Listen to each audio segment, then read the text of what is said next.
Yuk kita lanjut. Nah, ini kritik beliau. Cirinya budaya Indonesia. Nah, ini tidak boleh tersinggung ya, wong ini pendapat kan boleh saja. Jadi beliau melihat yang pertama apa? Masyarakat kita itu kuat sekali kepercayaannya terhadap mitos, roh-roh, benda-benda gaib yang mistik-mistik. Hobi wis pokoknya kita. Kalau tidak percaya kamu cek ya, film-film dengan penonton terbanyak di Indonesia itu mesti film horor. Jadi film hantu-hantuan. Mungkin kamu nyoba film-film apa lah, laga kah atau film-film sains apa-apa, mungkin tidak ada yang percaya, tidak ada yang nonton. Tapi begitu film-film hantu-hantuan itu laris. Itu pinter sutradaranya, pinter produsernya, ngerti. Masyarakat kita itu seneng dengan tema-tema begitu. Tema-tema dukun, kesaktian, ya kan? Ya, yang kemarin rame itu ya viral itu. Kamu kan heran, kok bisa ya? Kok laris ya? Kok laku ya? Kok anu lah? Lah ya masyarakat kita ini sudah dikritik oleh Sultan Takdir sejak tahun 1935. Sekarang 2022. Ternyata ya tidak jauh-jauh amat kita. Masih begitu-begitu saja. Jadi kepercayaan kita masih seputar itu. Mitos, roh-roh gitu kan. Tadi cenderonya nabrak duak gitu. Jangan-jangan ada yang mikir, ini penunggunya jangan-jangan. Mungkin ada yang mikir begitu. Wah ini yang menunggu tidak rela. Ini mesti kita temanya kayak gini nih misalnya. Nah, jadi kritik pertama. Yang kedua, ini juga dikritik, berkuasanya nilai solidaritas. Loh Pak, solidar kan bagus, iya. Tapi di Indonesia sering sampai pada titik bener salah sing penting kelompokku. Sing penting kancaku. Yang penting grupku, circleku. Nah, jadi solider. Kita kan ada di supporter sepak bola yang sama, maka melakukan apapun ayo. Nah, itu solider. Kita kuat sekali di situ.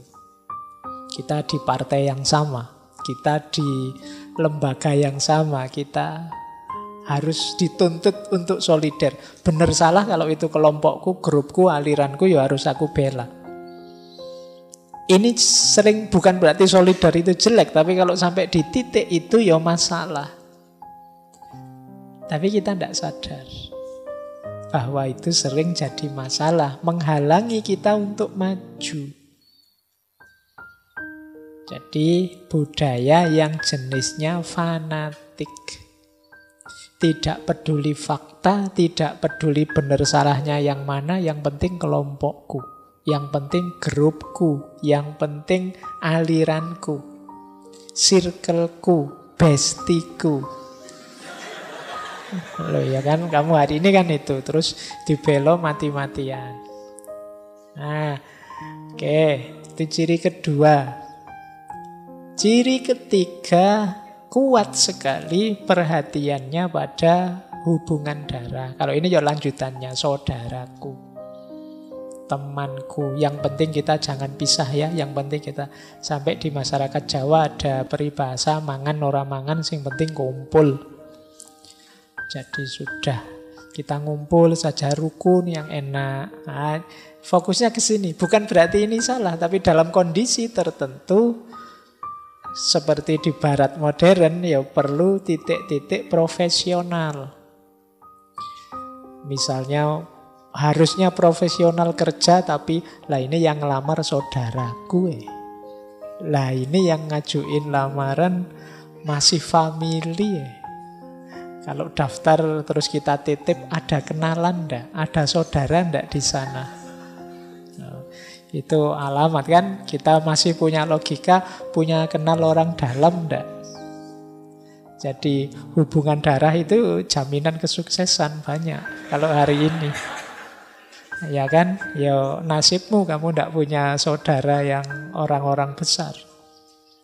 Nah, di kita begitu. Saya ndak, ya kamu sekarang ketawa. Saya ndak jamin besok kalau kamu jadi punya posisi pejabat apa, terus anakmu atau saudaramu atau ponakanmu ngelamar di perusahaanmu, saingannya banyak, berani ndak kamu ndak nerima yang ada hubungan darah, tapi menerima yang lebih profesional. Oh, kamu bisa dimusuhi sak keluarga besarmu.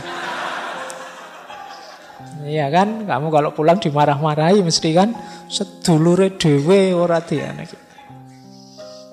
Khas itu gaya Indonesia sudah. Jadi ini masih PR kita di situ. Kemudian ini bukan saya ya, Sultan Takdir. Kuatnya kedudukan agama. Bukan berarti agama itu jelek. Tapi seringkali ini persis seperti yang dikritikkan oleh Karl Marx. Membuat kita ternina-bubukkan. Jadi ndak aktif, ndak kreatif. Apa-apa ditarik ke agama. Misalnya kita sedang sulit, kita sedang dizolimi, dijajah, sudahlah Pak. Hidup ini kan sudah digariskan oleh Allah. Jangan kemerungsung, jangan marah-marah. Kalau takdirnya menang besok kita tetap menang kok. Ya kan? Apa-apa dibawa ke sana. Bukan berarti salah. Ya memang kita punya Tuhan, kita percaya Tuhan. Tapi kan kita juga punya peran amanat sebagai khalifahnya. Jadi melupakan sisi kekhalifahan ini, lebih fokus pada sisi penghambaannya. Jadi sisi abid ibadahnya. Ya kita ini abid tapi juga khalifahnya. Bukan berarti kembali ke agama itu salah. Cuma ada porsi dan proporsinya. Nanti harusnya digarap secara profesional. Sudahlah, tidak usah kita serius-serius capek-capek. Kita berdoa saja bareng-bareng, semoga kerjaan kita ini selesai misalnya. Tidak nyambung. Toh kita capek-capek kayak apa, kalau tidak diridhoi Allah juga tidak sukses kok. Ini berat kalau cara berpikirnya begini. Kadang-kadang terus misalnya berjuang pun tidak perhitungan. Sudahlah kita, yang penting maju saja, kalah juga nanti masuk surga, nanti enggak, ya perhitungan dong. Jadi ini yang hal-hal yang membuat kita jadi tidak rasional. Padahal Al-Quran kan banyak juga nyindir kita. Afala ta'qilun, afala tatafakkarun. Apa kamu tidak mikir, apa kamu tidak merenung. Kok kelakuanmu kayak gitu. Nanti kalau gagal Allah jadi kambing hitam. Wah, ini Allah ini tidak sayang padaku. Apa salahku? Ini disalahkan Allah.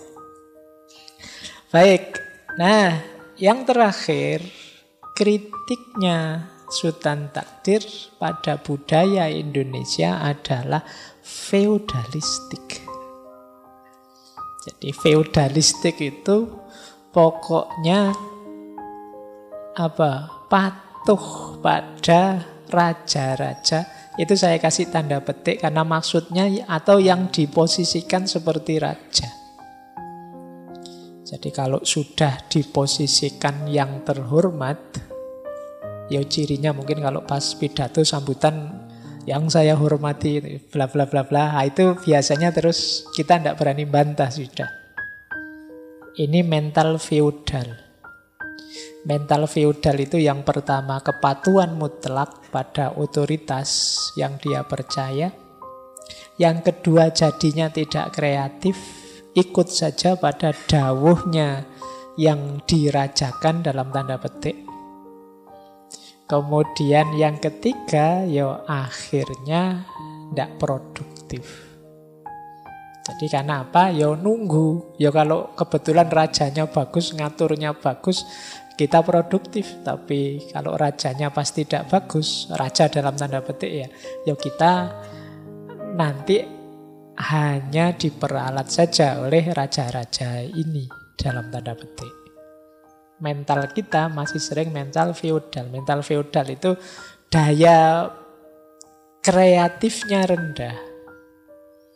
Kalau disuruh apa-apa sulit, disuruh kreatif sulit. Saya sering itu ada teman-teman, Pak Faiz, saya undang ke sini ya. Terus temanya apa Mas? Saya ikut Pak Faiz saja. Jadi sulit, disuruh milih bebas menentukan itu tidak mampu. Bisanya pasrah saja pada yang dianggap otoritas. Nah, jadi dia bahkan menentukan kebutuhanku apa itu dia juga tidak mampu. Nunggu dipilihkan. Nah, ini mental-mental feudalistik. Jadi karena selama ini memang bisanya ya manut saja, ikut saja. Baik, jadi ini ciri-ciri budaya Indonesia yang dikritikkan oleh Sultan Taklir dulu tahun 1935. Semoga sekarang sudah mulai berkurang ya. Kita tidak lagi suka mistik-mistik klenik, kita tidak lagi fanatisme buta, kita tidak lagi tidak profesional, kita tidak lagi males, tidak tangguh, apalagi tidak kreatif feudalistik. Kalau belum, ya latihan. Kita keluar dari jeratan itu, biar kita tidak bulet di situ terus. Teman-teman kan sering bilang, Pak, orang dulu itu hebat-hebat ya Pak, pikirannya cocok terus dengan kita. Sebenarnya mungkin bukan pikirannya cocok terus, ya kita saja tidak berubah-berubah sejak dulu begitu terus. Jadi ya akhirnya ya cocok terus, wong kita tidak berubah-berubah. Dulu kita males, sekarang ya males. Jadi nasihat tahun 1800 sekian, jangan males, itu masih cocok buat kita sekarang. Wong kita masih males memang sampai hari ini. Bukan mereka yang futuristik, wah orang dulu futuristik ya, ngerti masa depan. Ayo kamu aja tidak berubah-berubah sejak dulu. Jadi ini ciri budaya kita.